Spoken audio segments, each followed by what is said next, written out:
Yeah, so we were doing how Christianity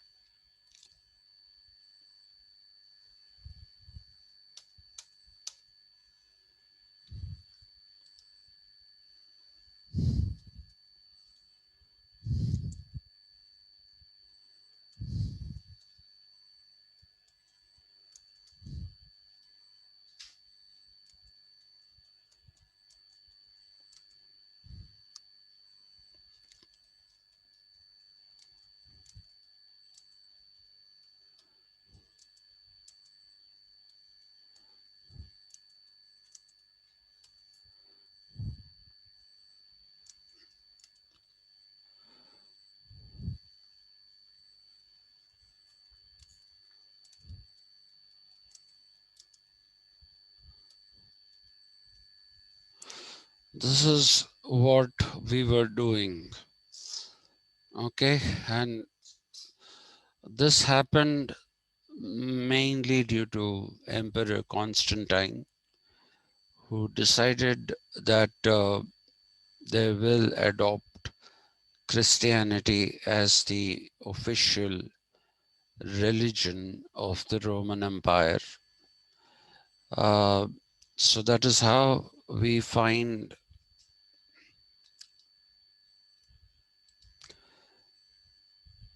that Christianity grew. And I'm not going to repeat the last class, because that would mean that I'm going to teach you the same thing all over again. But I'm just going to draw your attention to just a few points.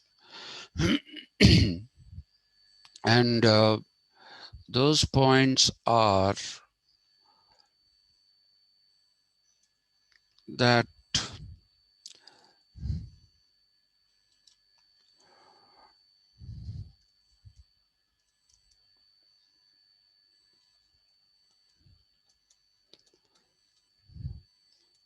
Christianity believed in the principle of oneness, and that all manyness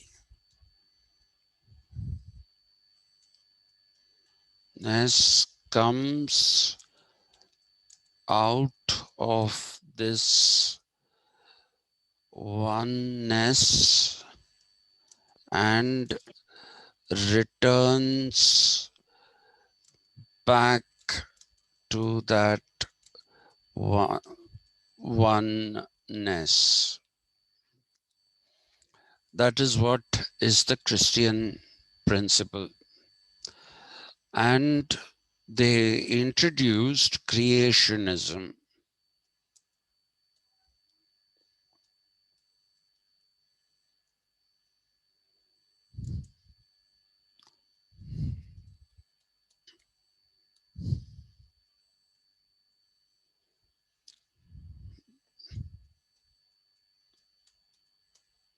This we did not discuss, this I'll discuss now.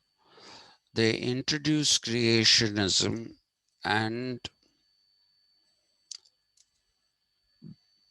believed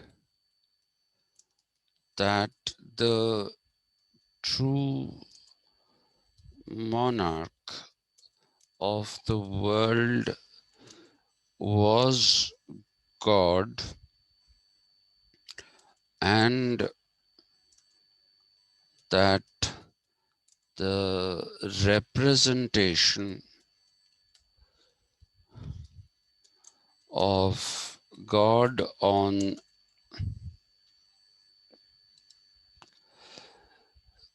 earth was the church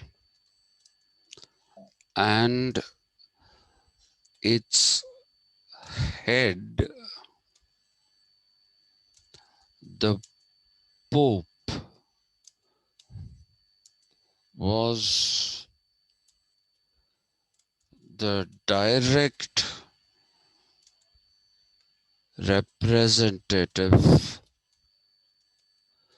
of God, and so he became more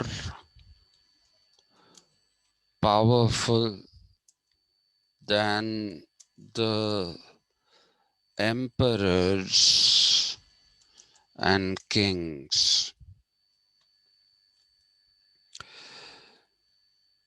Now, just let me spend a couple of minutes. We have talked about this in the past.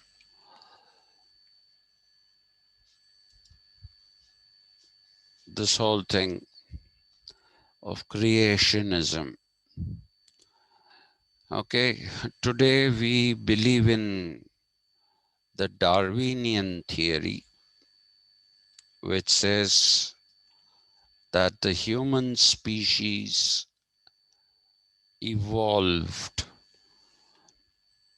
We believe in Darwinianism, which talks about how the human species evolved out of uh, the great apes. And our closest relatives, a bit there is a bit of a debate here. Some say that our closest relatives are the chimpanzees.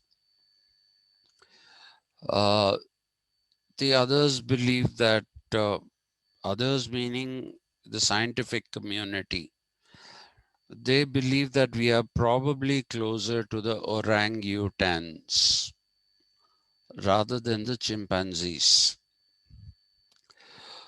Well, I really don't know. I'm not qualified to talk about that. The more popular theory, however, is that we are very close to the chimpanzees. Uh, there is another theory, a third theory, which says that actually we are close to all the great apes. Okay, and that uh, we are actually sharing 98% of our genetic material with the great apes. So the great apes in Asia, we only have the orangutans, uh, strictly speaking, but we also have seen that in Africa, there are a number of species. Uh, Many people say that the comparison between um, between the human beings and the chimpanzees, and us being the descendants of chimpanzees, has something to do with the work done by Jane Goodall.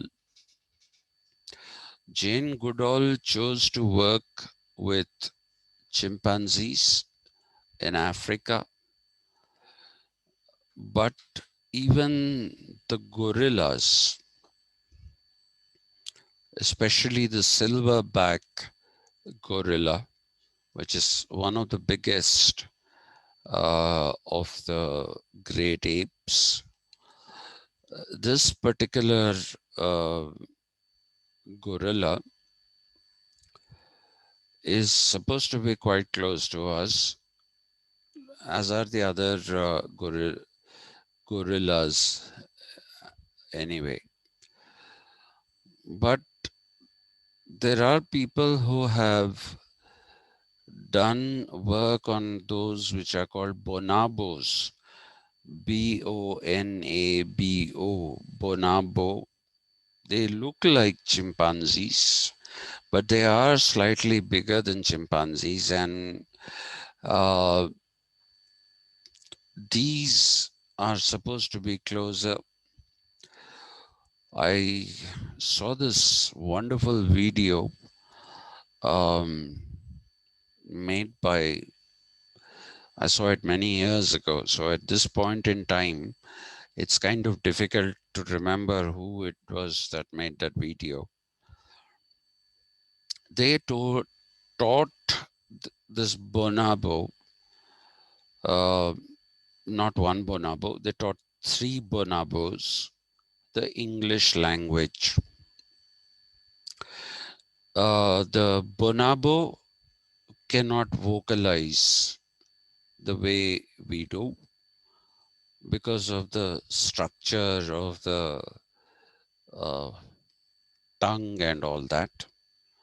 But what we do see is that the bonobo was able to understand the English language, and it was given a keypad very similar to the computer keypad that we have with a screen. So think of it as a computer. It was given a computer, and people would verbally or orally ask it questions like, how are you feeling?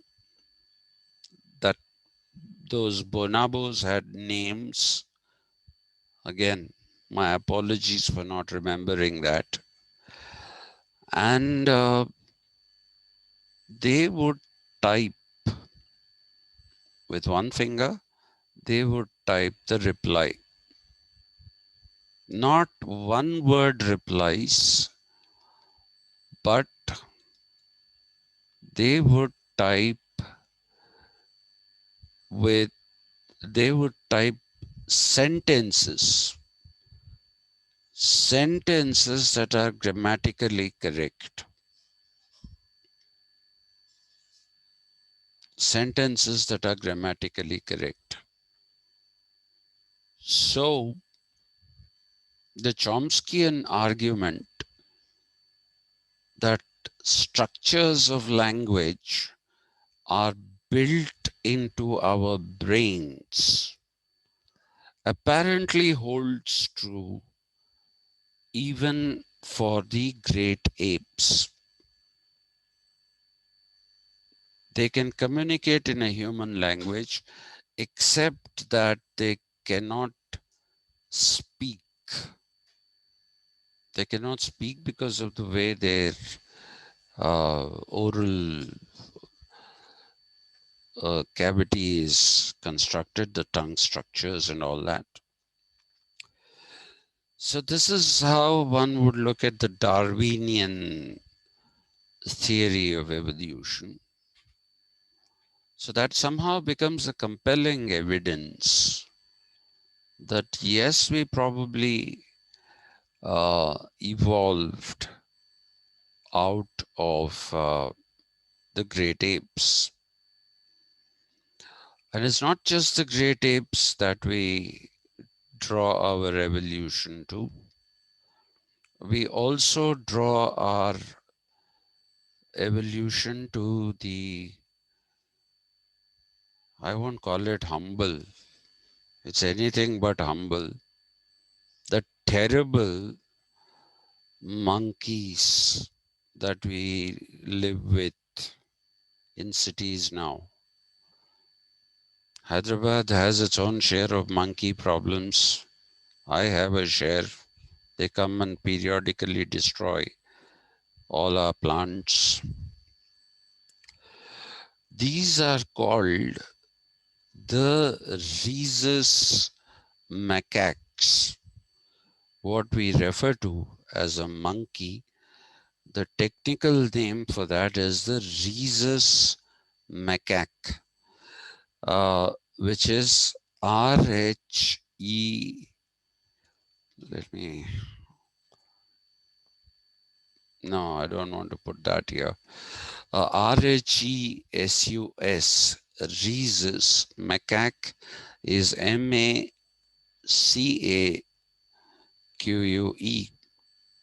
which is the common monkey that you see.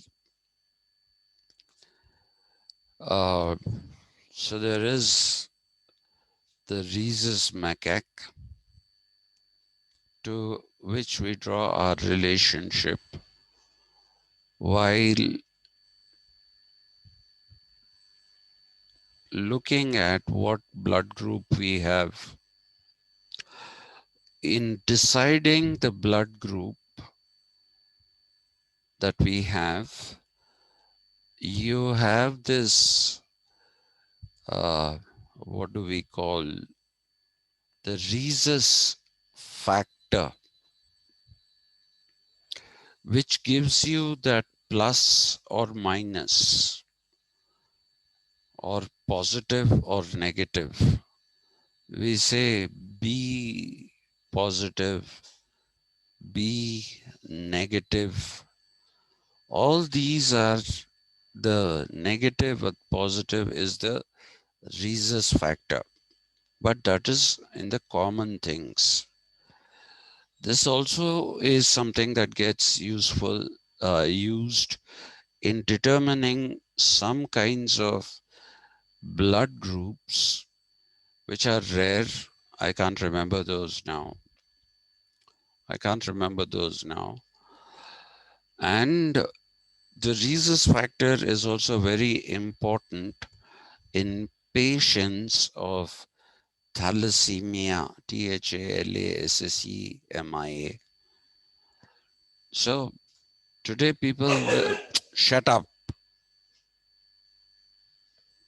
Today people will argue that there is enough evidence to say that we have descended from the great apes. But the Christians, even today, continue to believe in the concept of creationism. So the first 6 days of the week are actually the 6 days that God created various things in the universe.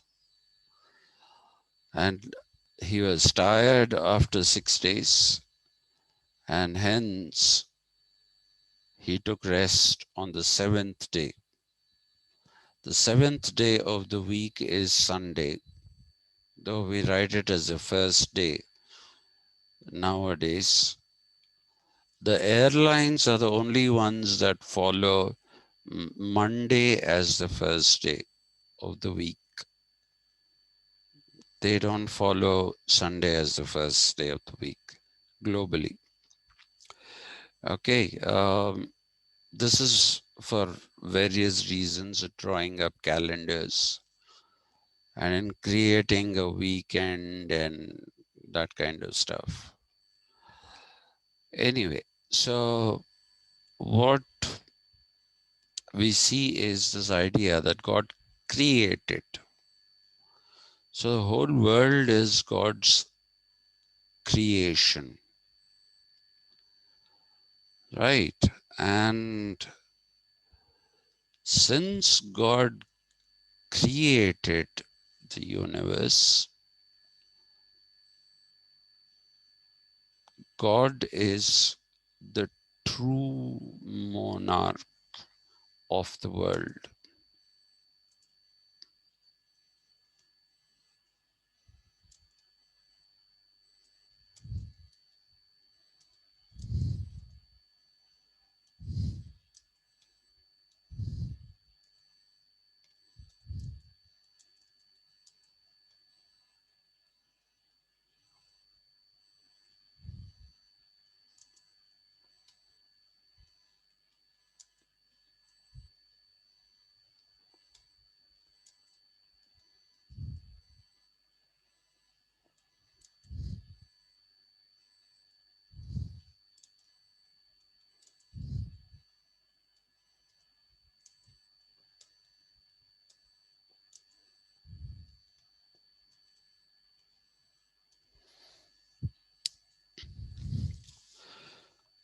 The Pope only acts on his behalf.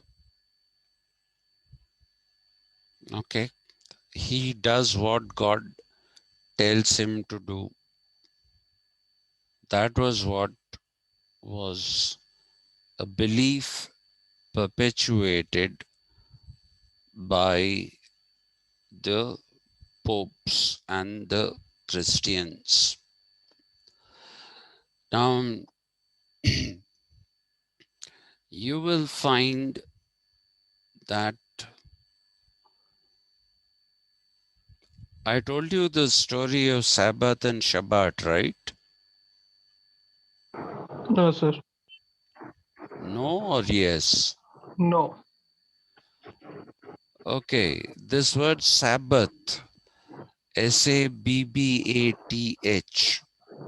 Sabbath, it is actually an English corruption of the Arabic word Shabat, Shabat.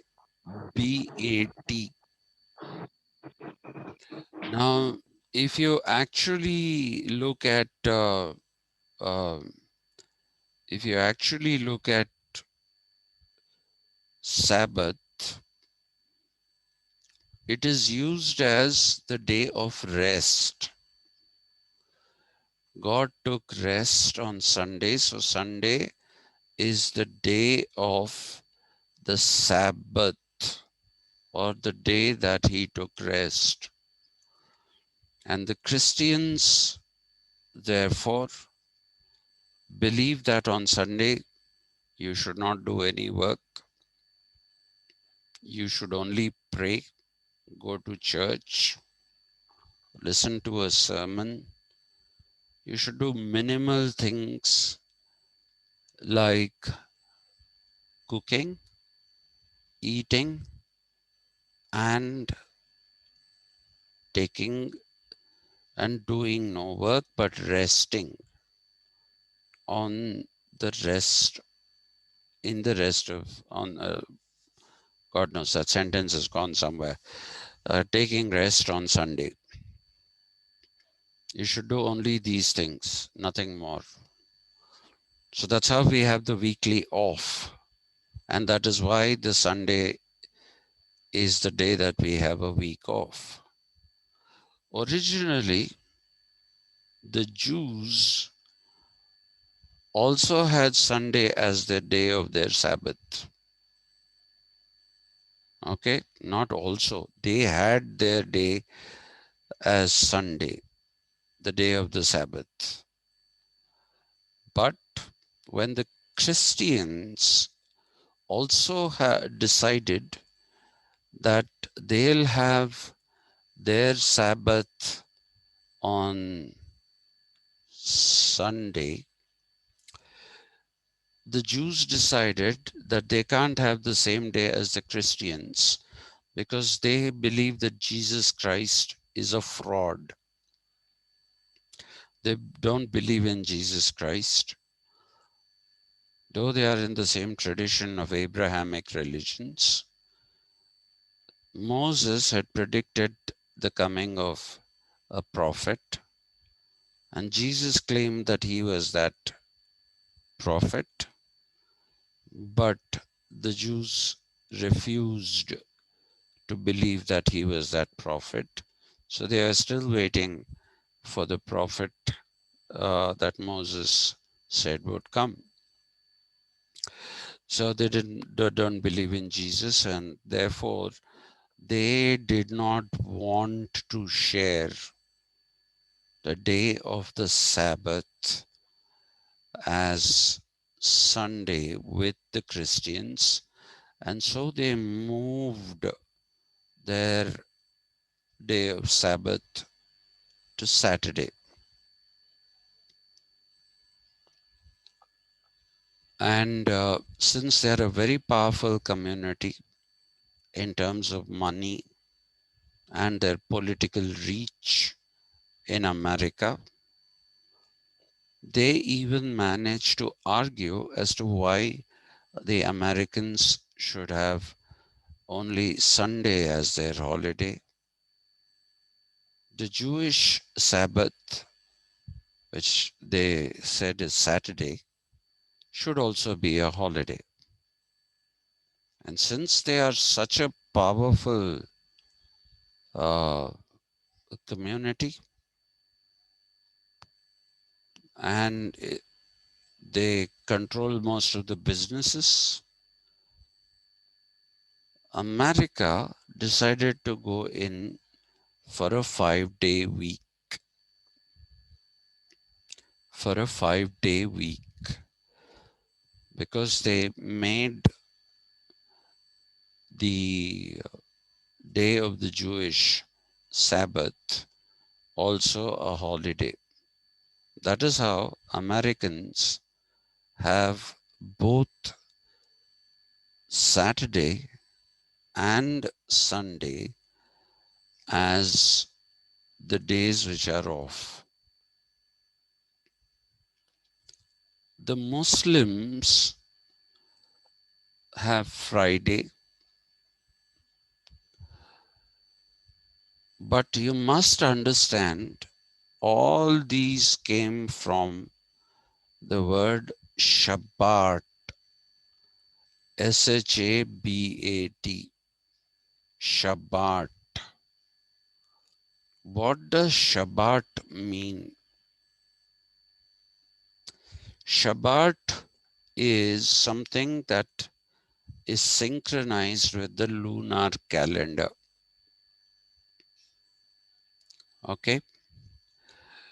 The moon is considered to play a very, very important role in human lives. I don't know how many of you are aware of this. This is there even in the cosmologies, uh, like Sanatana Dharma, uh, Buddhism, Jainism. The moon is a very, very important figure. A solar month has either 30 or 31 days. A lunar month has only 28 days. And depending on depending on this 28 days, the Arabs created a calendar which the Muslims still follow. Now, if you look at Indian calendars, they are also lunar calendars, but they don't ignore the solar. What they say is that you have to take the lunar and the solar and combine them.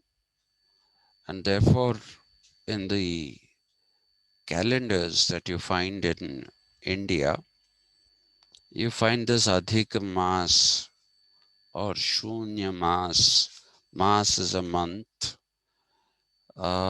So these are to balance out the lunar and the solar calendars. Whereas if you take the Hijri calendar, which actually came to the Muslims from the Arabs, you will find that it does nothing like balancing the lunar and the solar. It is completely impervious to the solar calendar. Okay. Now, if you look at Sankranti in India, that is followed to a solar calendar. And if you look at the New Year days of Tamilians, Punjabis, and Bengalis, those are also uh, as per the solar calendar. but the others follow the lunar calendars for their festivals. But there is this thing that uh, there is an adjustment that is done, and that's how Sankranti is always on a particular date,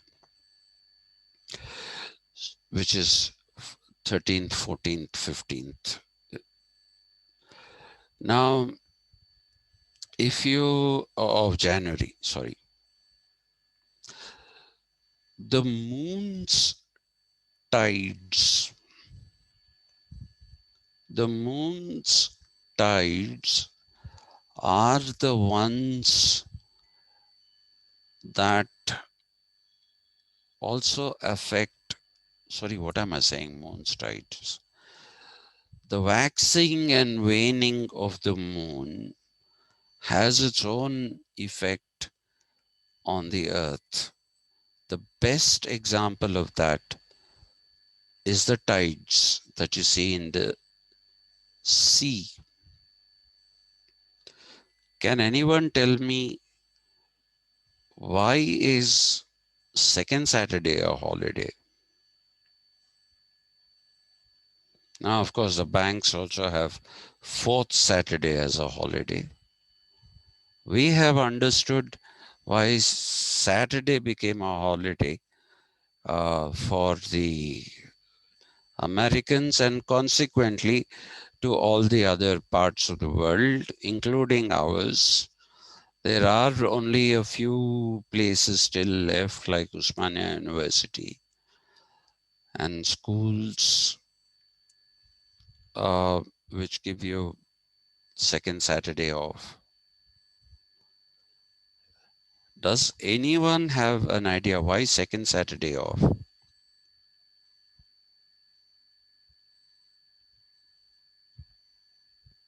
No, sir. No? No. Okay. Look at the lunar calendar.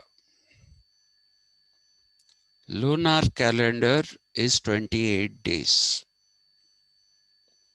In these 28 days, 15 days go into the waning of the moon.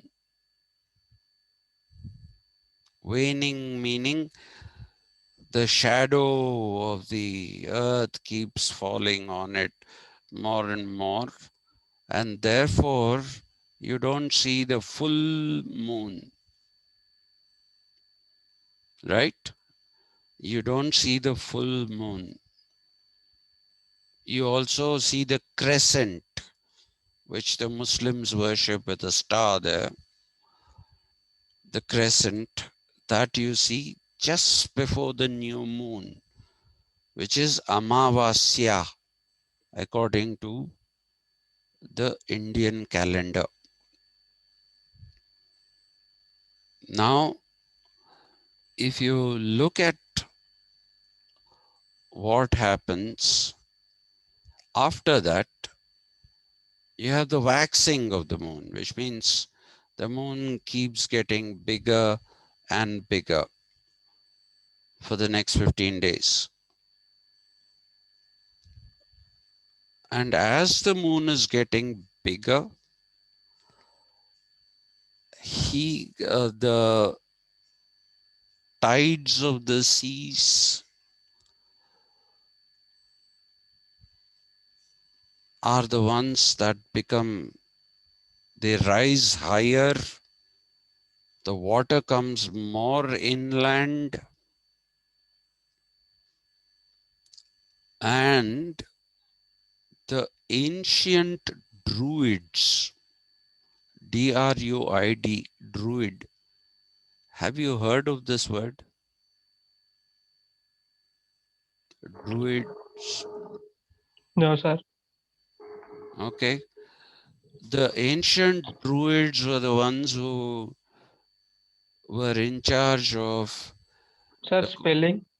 D-R-U-I-D, druid. Okay. the Druids were the learned men, and they believed that on what we call Purnima, on that day, the moon has different kinds of effects. That high tides is only one thing that I've given you. If you research, I can't do that now. I can't teach you this. Already I'm wasting a lot of time. If you research on Stonehenge, which is there in England, it's a stones thing, uh, you will find why the Druids feared the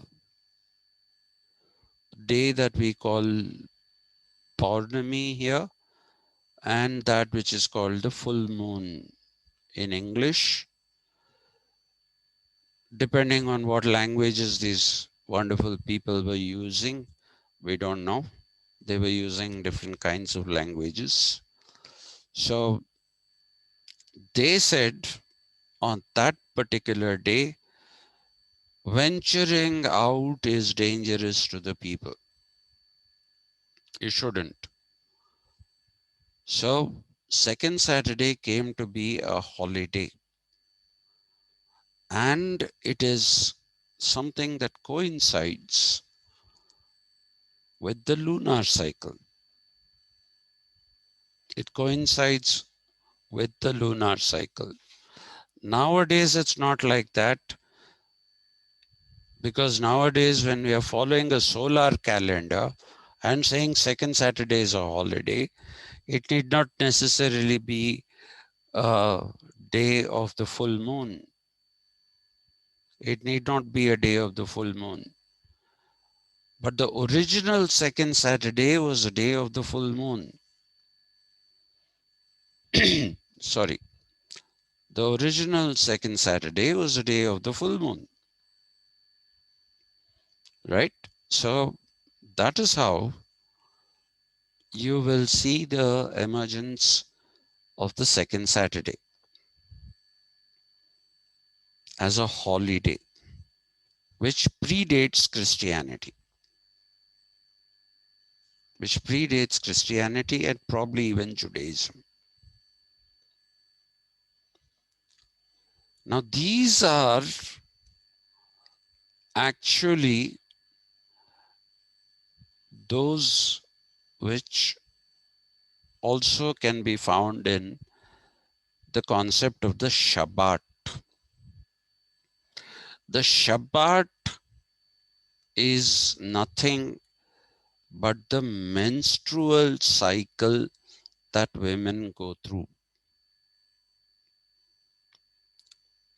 I don't know if you're aware of this, but the menstrual cycle coincides with the lunar 28 days. And there was a global practice, and it is practiced even now in some of the Orthodox families, not just among the Brahmins, among other communities as well. When a woman is menstruating, they're not supposed to be touched, they're not supposed to touch others. They're made to sit in a corner, food is given to them, water is given to them. They have to take care of themselves. So, so what you see here is that the women are given 3 days rest according to the Shabat, which coincides with the menstrual cycle. the women are given 3 days rest. Shabbat was taken, converted into Sabbath, and they said that is the day that God took rest. I don't know how the Muslims have, they still call it Shabbat, by the way. How they have arrived at Friday as their Shabbat, that is something I don't know. It could be that because even though it's an Abrahamic religion, Judaism and Christianity are the products of the first son of Abraham. And if I'm not mistaken, uh, Islam is the product of the third son of Abraham. Abraham actually had 7 or 8 sons. That's why these are all called Abrahamic religions. Anyway, I think Madam Padma got disgusted and left the class. No, So, sir. I'm uh, okay. I thought maybe what is he teaching? Huh? All rubbish. Sir, there are two sons, isn't it, for Abraham? Sorry? Ishmael and Isaac. Yeah, Ishmael's sons are Muslims, and Isaac's sons are, Isaac's progeny. Sorry, they are the Jews and Christians. Ishmael's progeny are the Muslims.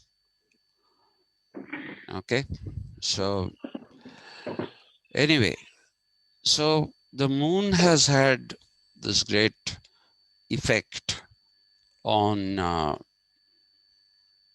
the moon has had this great effect on people, but this is how they changed that whole thing. Shabbat was the thing that was giving rest to women in the menstrual cycle. But in India, they made it impure because, as per Indian um,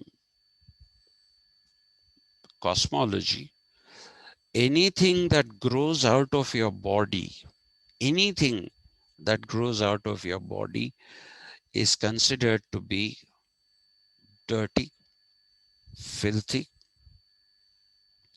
So, hair is dirty. That's the reason why the Brahmins shave.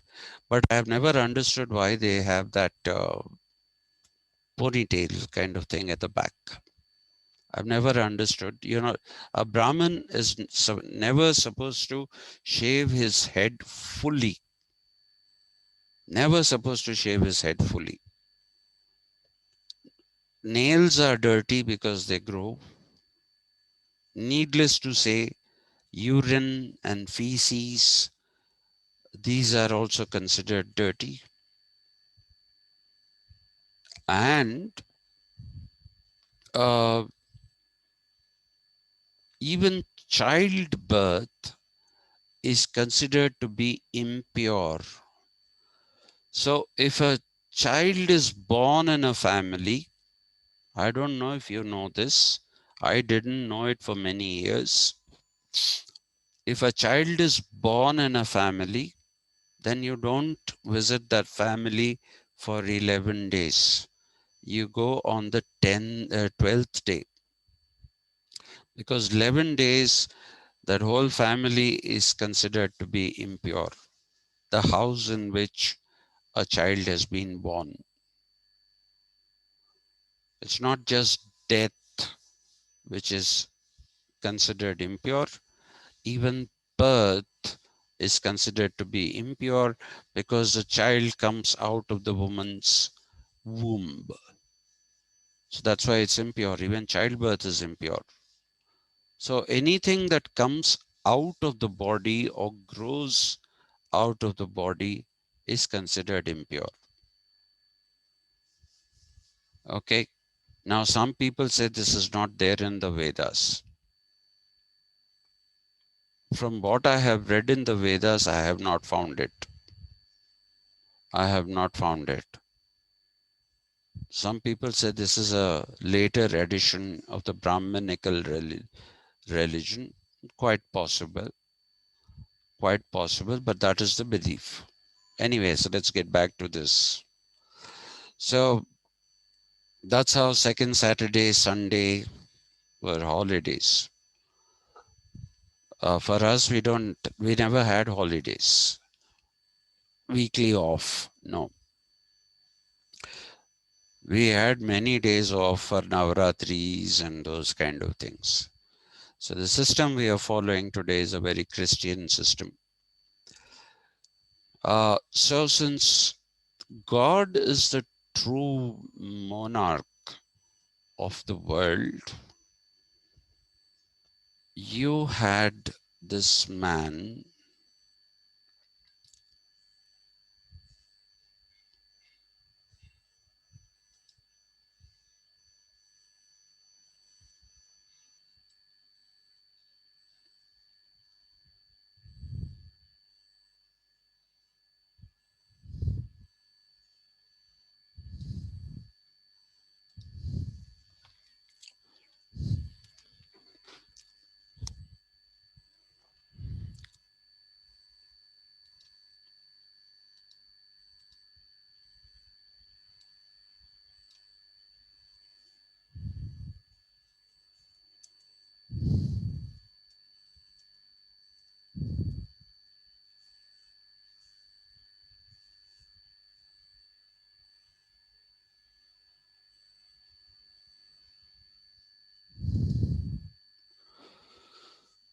strangely, for some reason,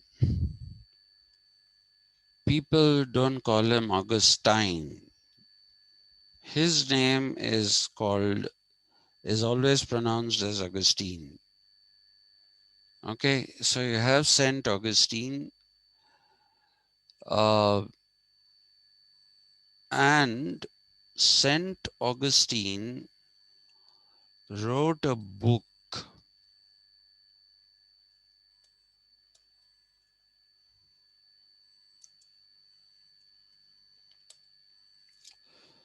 Civitas Dei, which translates into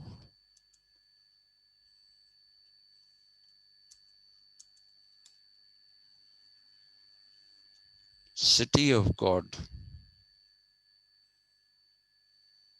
Okay, that is the translation of Civitas Dei. God is the one who's deified.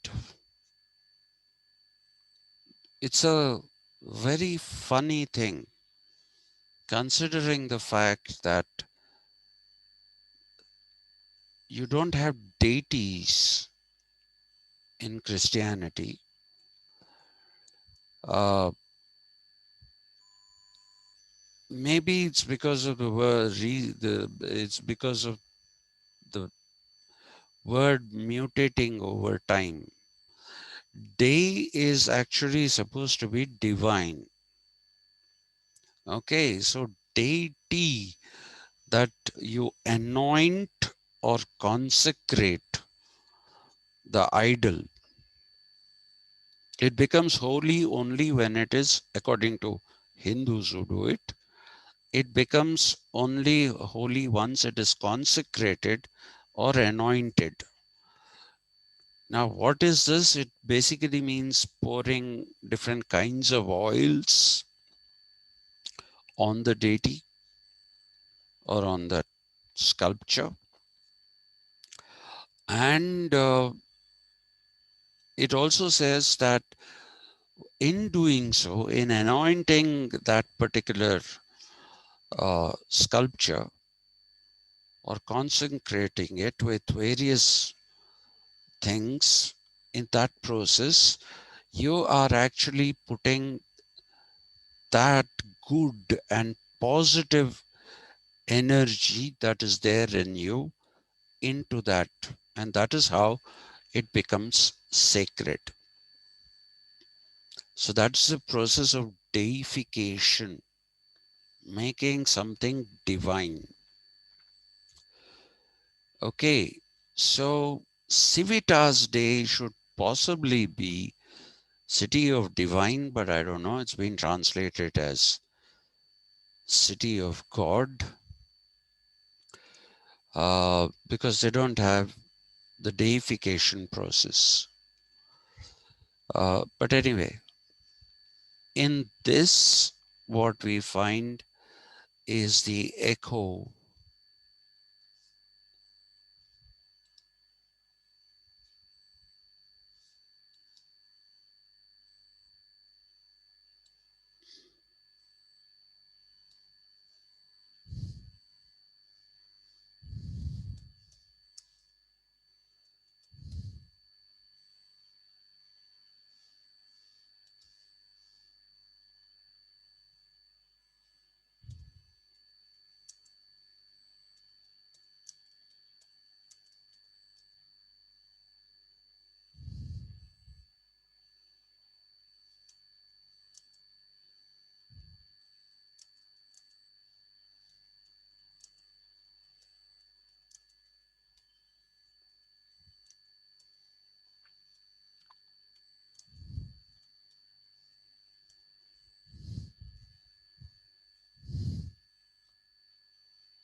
So you find this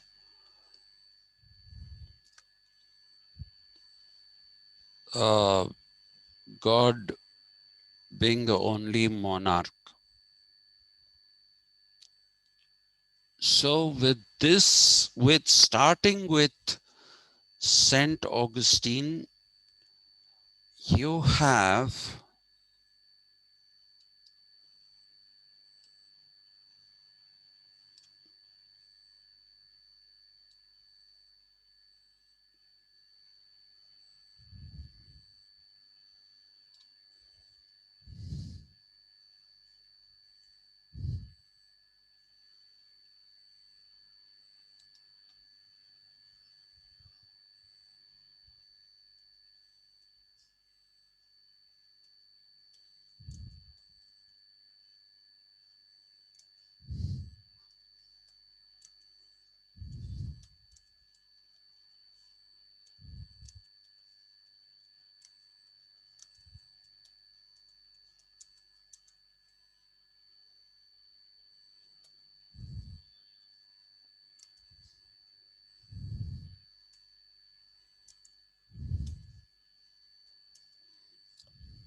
okay. So you have the formation of friars, which is sometimes also referred to as friardom. What exactly is a friar? Uh, some people say it's supposed to be a friari. It's not. Huh? If somebody says it is friari, it's not at all. Please, that is rubbish. Friardom itself is probably not such a great thing, but it goes, people accept it. But they should simply be called friars. Now, you must understand that people were sainted if they performed miracles, minor miracles. Okay, even Mother Teresa has been sainted and she's been called Saint Teresa now. Now, saint is not something that is given to anyone and everyone. it is given only to those people who are supposed to have performed, at least originally it was four miracles. Later on, it became two miracles. The Vatican examines this and will decide if somebody can be sainted or not. Then you also have this thing called beatification. When you beatify someone, that is also sainting. Okay, so granting a sainthood is also called beatification. Beatification. So the moment you're calling somebody Saint Augustine, you're saying that he is a saint. He had been sainted. He was not the only person in the early days to have been sainted. Uh, there were a number of other people. Now, I didn't get uh,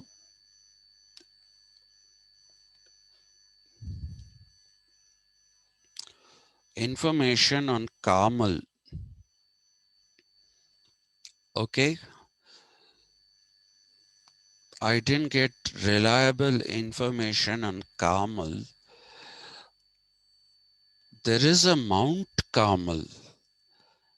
Now, why would a mountain or a mount be uh, sainted? I don't know. There are some rubbish stories that I have read. So I'm not going to discuss this because I don't know. It's as simple as that. What Carmel is, I don't know. But there is a Saint Dominic.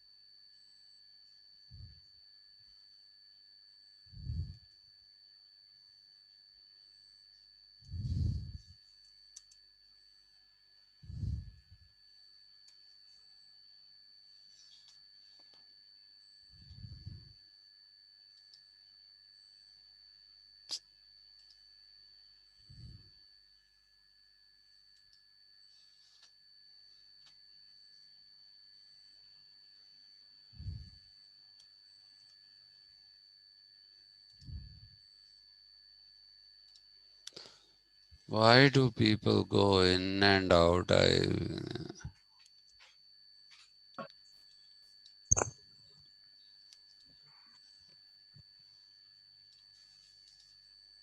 अरे,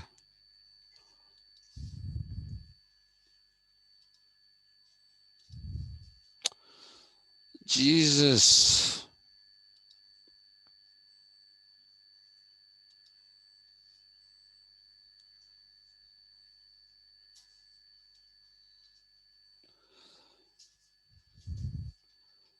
So, it's talking about friars. Formation of friars,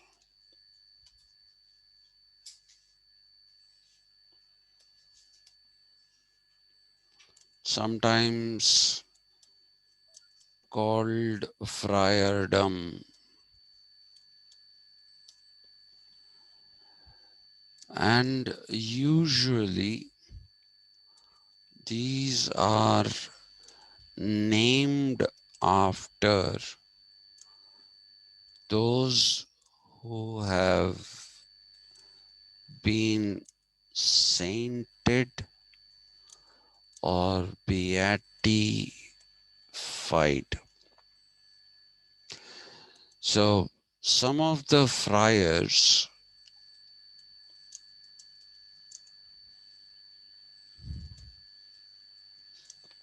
are called Augustinians.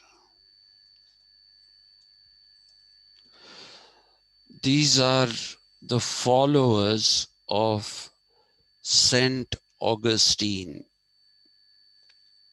They are the direct followers of St Augustine.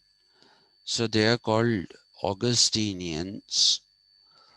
Then you have this, which is what is troublesome, because I don't know of a Saint Carmel.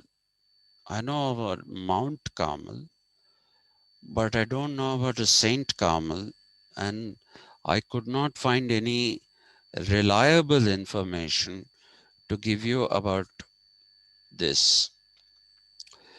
So please excuse me. And these people are called Carmelites. Please excuse my ignorance here. Uh, I'm very sorry. I should have been able to give you this, but I'm not finding it. Um, and then you have the Dominicans,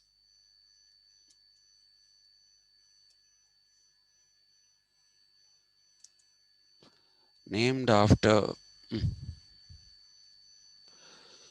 Saint Dominic. Uh, they're called the Dominicans. I think you might have heard of Dominican Islands. Yes, sir. Yeah, they are named after uh, Saint Dominic. I had a principal in school whose name was Dominic, and we used to be given a diary in school. I don't know if the diaries are still given. On a particular date, it was written Saint Dominic. I can't remember which date it was. And I used to wonder, since when did our principal become a saint? So I went and asked him. As I asked him, brother, are you a saint? He said, no. Then I showed him that and said, why is this written Saint Dominic here? He said, this is the birthday of Saint Dominic, and I got it printed in that diary because I'm named after Saint Dominic. So that is when I came to know of what, and he explained to me. I was fearless. People used to, not go to the principals at all. I used to just walk and ask them whatever I had to. And after Dominic, we had another wonderful man called Brother Brito, an amazing man. Let me not sing his praises now. I won't stop if I start. So, Dominican Islands are named because in those islands, Saint Dominic did a lot of his work. He did a lot of his work. So you have the Dominicans and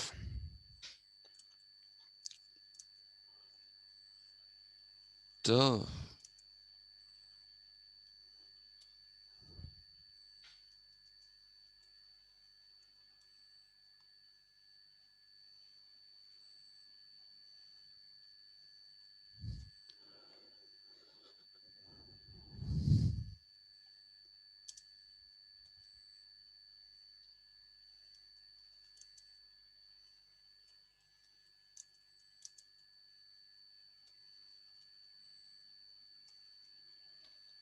Has anyone heard of St. Francis of Assisi?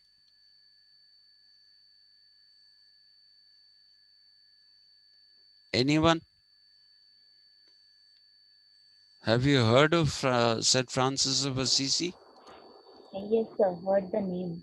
But You heard the name? You don't know the significance? For us Indians, anybody who knows the significance of St. Francis of Assisi for us Indians? Hmm? Uh, he landed on the west coast.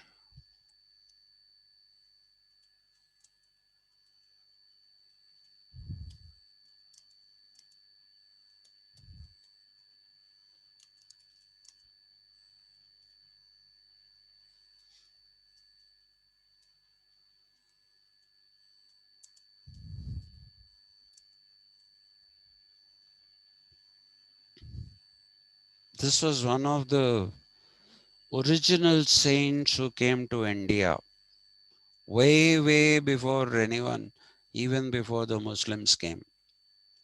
Way, way before that. And there is a magnificent cathedral. It'll just blow you away if you see it in Goa, which is built in his honor. Not today, it was built long ago. It was built long ago. It's called the Franciscan Cathedral, and it's an amazing structure. It's an absolutely amazing structure. I think after that, the next best cathedral is the Church of South India's headquarters in Medak. Another magnificent cathedral. Absolutely beautiful, but not a patch on the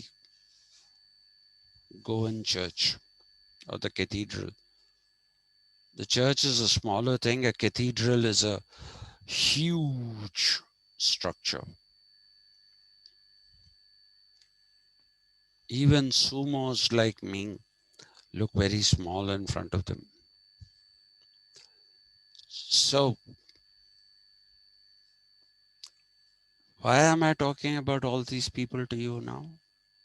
I talked about St. Augustine to tell you that he was the one who established firmly the idea that God is the true monarch of the world. He firmly established the idea of creationism. Forget the Sabbath, Shabat. Take that out for a minute. Don't forget them completely. They are useful knowledge. Please believe me. And if you have the time, please read this book. What is the book called? Hmm. Still Life with Woodpecker. Okay, Still. Still Life with Woodpecker. I have forgotten the author's name, and my cousin has whacked that copy of my book. The byline of that book is, it says, a love story in a pack of Camel cigarettes. Don't let that don't let that fool you into believing that it is some silly book. It is a brilliant book, one of the best I have read in my life. Okay, and it gives you so Sir, much. it is a woodpecker or woodpecker. Pekka, Pecker. Okay. P, Pondicherry. Okay, sir. Mm. And it's an amazing book. It's worth buying and keeping in your collection. I'm going to buy it again. And one of my students apparently heard my lecture on YouTube where I talked about three men in a boat. So he was generous enough to send me a copy of that by buying it from Amazon. That is a great gesture. Anyway, I'm not asking you to send me one. Huh? Please don't get into that kind of a thing. You can buy it for yourself. Still Life with Woodpecker. And that's where I picked up all this information about Shabat. And it's all very well researched. It's very, very well researched. Another book that I would ask you to read, a must read, is Zen and the Art of Motorcycle Maintenance. Okay, it has nothing to do with motorcycle maintenance. When I'm doing romanticism, I'll briefly mention that book, but it is a book that is sweeping in its coverage of philosophy. He has this writer, his name I remember, Robert Pirsig, Robert, Pirsig. Robert Pirsig. Robert Pirsig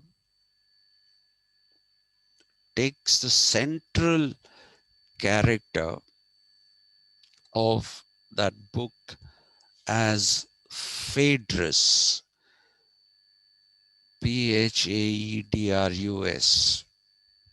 Phaedrus, I think you know, is one of the books authored by Plato. Okay, and he has taken Phaedrus as the character, and it's a very, very fine book that is amazing in its. It discusses even Tattvam Asi, it discusses. So, brilliant book, Zen and the Art of Motorcycle Maintenance. Nothing to do with motorcycle maintenance. But I'll discuss it when I do romanticism with you. Just a bit, not too much. That's a promise. So he landed in this great man landed in India. So we have somebody who built a cathedral to commemorate his coming to India. So now why am I talking to you about all these people? These are all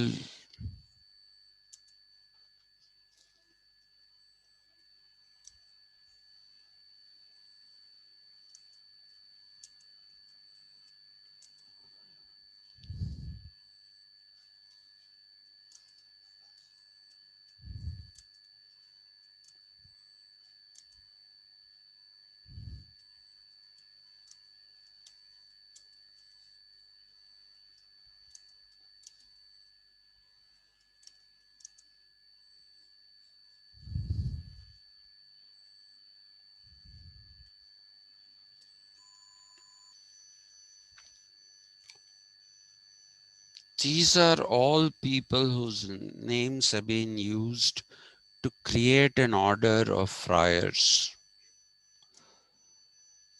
The Franciscan Friars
See, they ventured out into regular philosophy as well.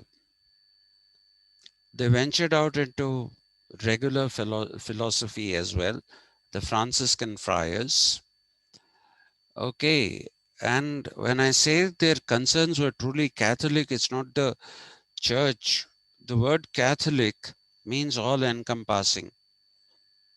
I told you that, didn't I? Did I or didn't I?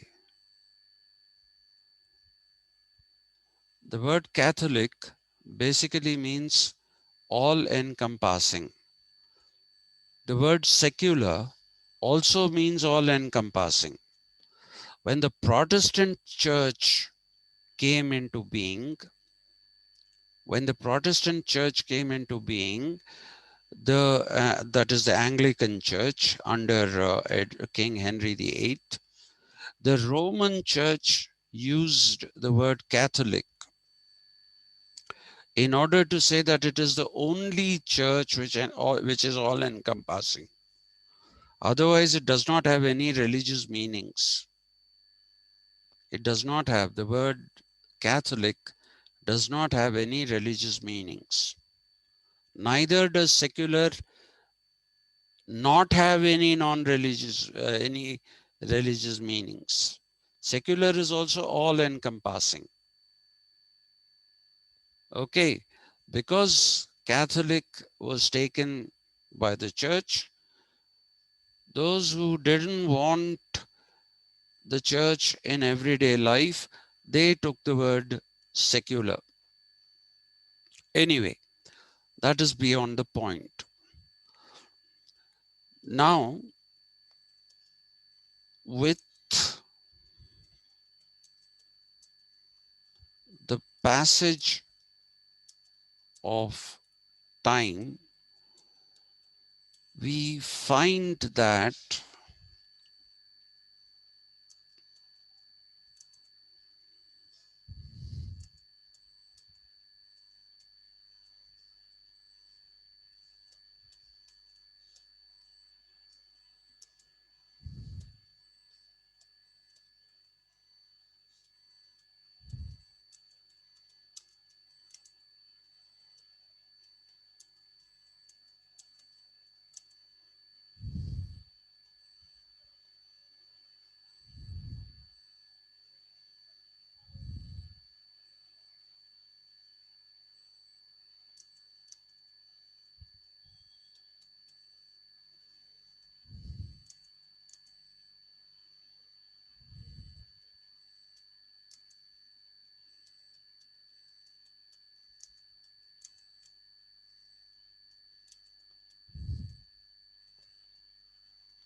are you here?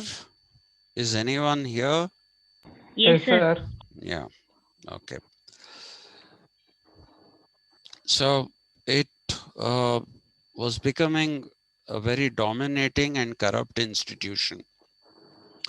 Now, what contributed to the disenchantment was an event that nobody talks about, which is actually referred to by some historians as the first Renaissance. Okay, this event took place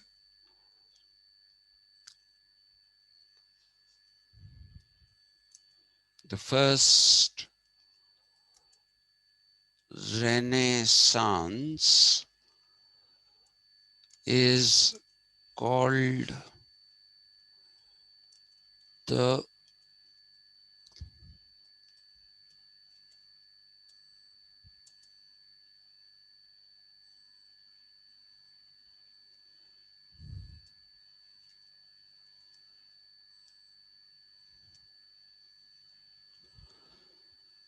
first Renaissance is also called the Carolingian Renaissance. It happened in France under the rule of King Charlemagne,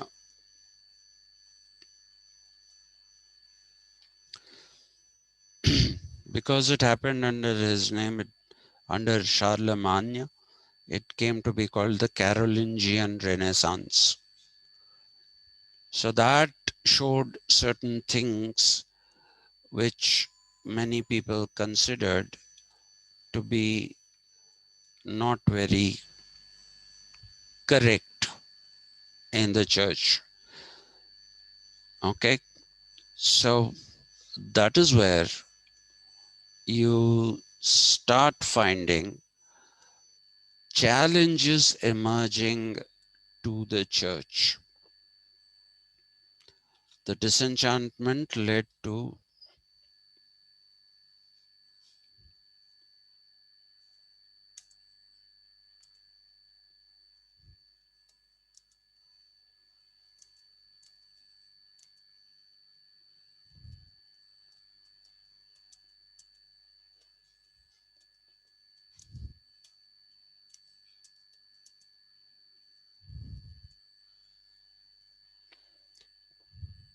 which were brutally put down.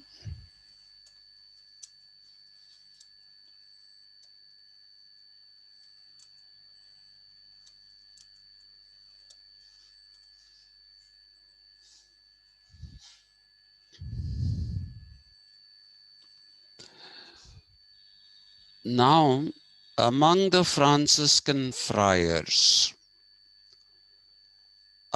the Franciscan friars, there were those who were willing to consider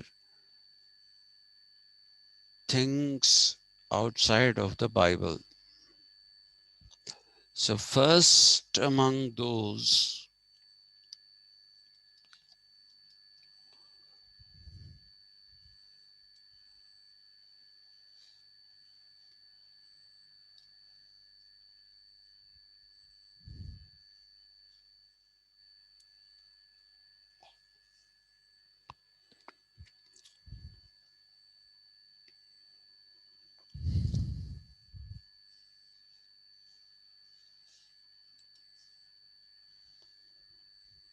was St Augustine. He was one of the first.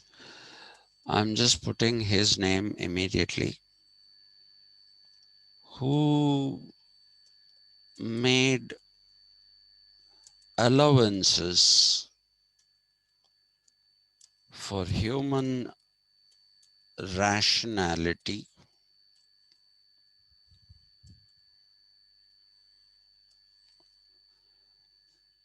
and said it is the faculty of reason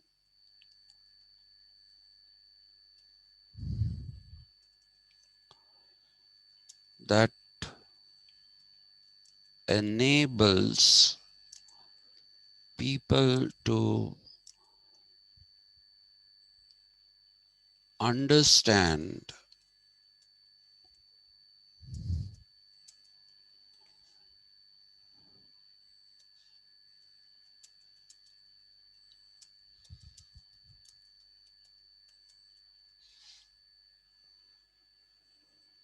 So he created a system of laws.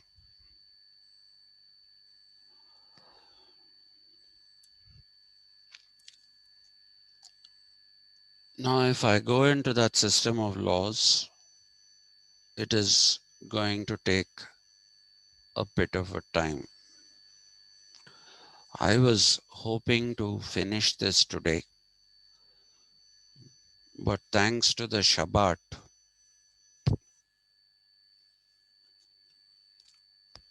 hmm, how many of you think I have ADHD? What is it, sir? Attention deficit hyperactivity, uh, something. No, yeah, attention deficit hyperactivity. It's also called ADD, where you're not active but you have an attention deficit. What is that? Disorder. Yeah. Attention deficit disorder is one. Attention deficit hyperactivity disorder is another. Regarding Generally in life, why you consider no, I'm saying because I keep making these excursions. Hmm? I keep making these excursions. But since that topic came up, let me give you a clarification. I only use the syllabus as an excuse to discuss as many things as possible. Seriously, I don't think we should just say this is not there in the syllabus, so we won't teach it. I don't think that is the way one learns. I don't think that is the way one learns. that is specialty of you, sir. No, I don't know if it's my specialty, which is good or bad, but my belief is that you should use the syllabus to learn as much as you can. Just because it's not there in the syllabus, don't not talk about it. That is my belief. Yes, sir. Yeah. So we'll do one thing. We'll discuss St. Thomas. Oh, this is not St. Augustine. Sorry, sorry, sorry. What have I done? Something had to be wrong.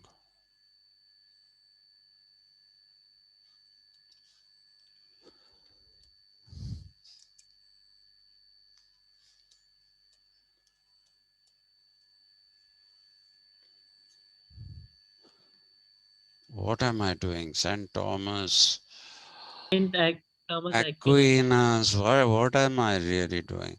See, that is ADHD for you. Huh? That is all because of ADHD. St. Thomas Aquinas.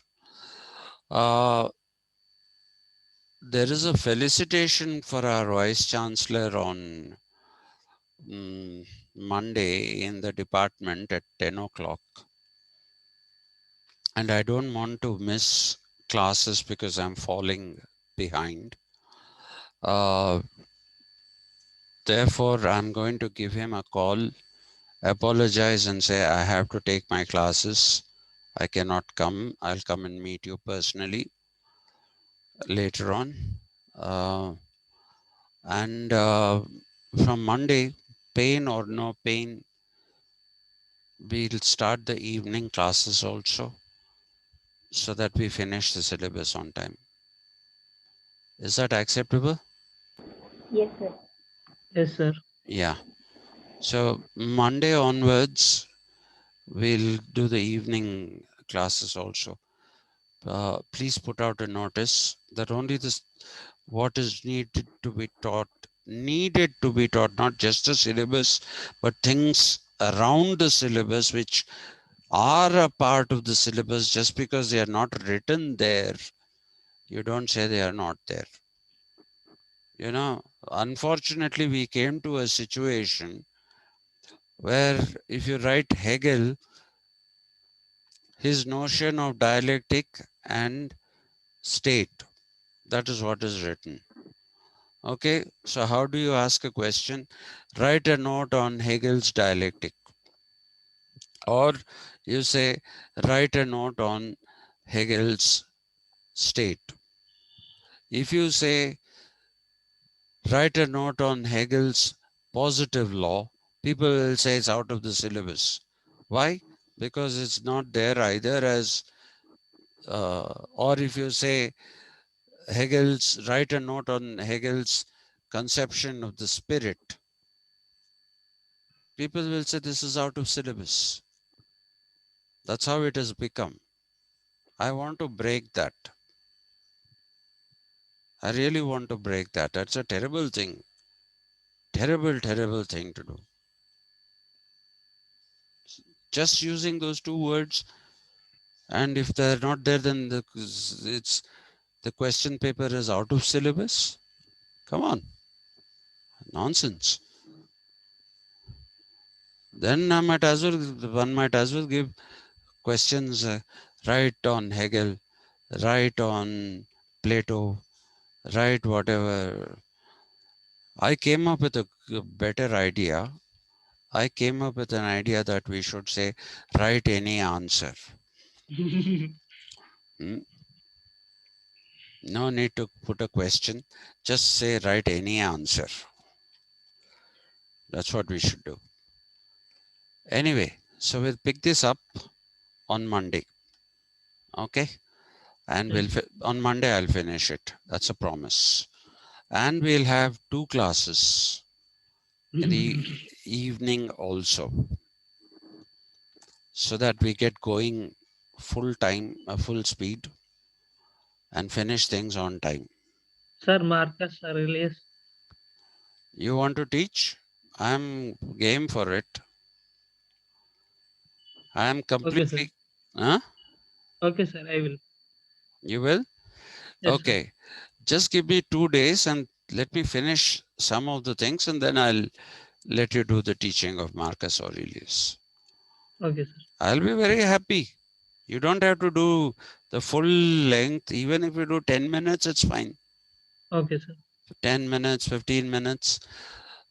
In physical classes, I used to encourage my students every Thursday was a day I would ask my students to make presentations. I would ask my students to make presentations. Um I would sit in the back of the class. The students used to run their own class. I used to do that. I don't mind doing it. If you people are game for it, I am completely, completely open to that idea. Yes, sir. Okay. Yeah. So I am just give me 2 days so that I finish off my targets, and then I'll give you the opportunity. And it's not only Akshay, anyone else who has anything to discuss remotely to do with political thought, with teaching, with everything, you can make a presentation. If you like, we can choose Thursday and have that as a day for presentations. Or if you like, we can choose Saturday and have that as a day for presentations. I'm absolutely game. If any of you want to make any presentation, I'm open. I would like you to speak. It's We are not interested to speak, sir. very nice. Very, very nice. I hope you're not the only one. I hope there are others as well who are interested to speak. Please speak. It shouldn't be this monologue of one man, one sumo sitting and talking as if, you know, he's the greatest pundit the world has ever seen. It's completely terrible, that whole thing. Okay, so just give me 2 days and then I'll give you a chance to talk about Marcus Aurelius. Yes, All sir. right, and you tell me how much time you require for that, because we'll also have a Q&A after it. That's why. Okay, sir. Okay. All right. Thank you very much.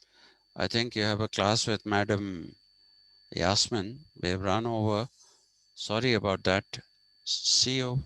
Thank you very much. See you on Th- Monday. Thank you, sir. Yeah. Thank you, sir. Yeah. See you on Monday. Thank you, sir. Yes. See you on Monday.